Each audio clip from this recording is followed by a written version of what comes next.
kunywa itabi, inzoga n'ibindi biyayuramutwe, gufungura ibirimwo umunyu mwinshi, isukari nyinshi canke ibirimwo ibinure vyinshi, kuvyibuha birengeje, kudakora imimenyerezo ngororamubiri ni zimwe mu mvo nyamukuru zitera indwara y'ivuduka ry'umurindi w'amaraso. Vyashikirijwe na muganga Professeur Elise Baransaga yanonosoye kuvura indwara z'umutima n'imitsi kuri wa 17 Rusama mwaka wa 2024 aho hariko harahimbazwa umunsi mpuzamakungu wahariwe indwara y'ivuduka ry'umurindi w'amaraso.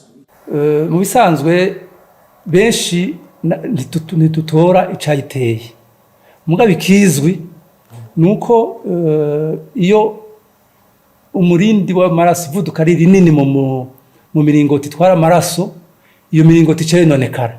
Ariko rero hari n'abandi biva ku karonda bita mu gifaransa genetique. Muganga Elise Baransaga arasigura kandi ko ingaruka mbi ari nyinshi cyane kugendana iyo ndwara mu gihe atavuwe, kuko ishobora gutandukira n'ibindi bihimba bikomakomeye mu mubiri. Tugiye mu masigo naho nyene, masigo afise uturingoti tuyashira amaraso, turashobora kononekara hanyuma bigaca bitera amasigo aca yononekara, ni bimwe bita insuffisance rénale.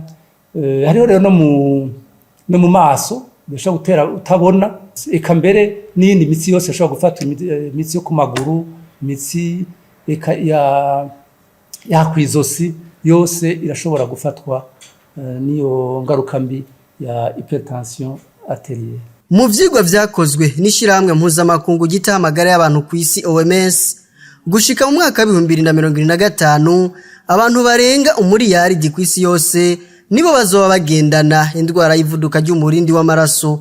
Iyo ndwara akaba atabimenyetso igira, aho abarenga ibice 95% bagendana n'iyo ndwara batabizi.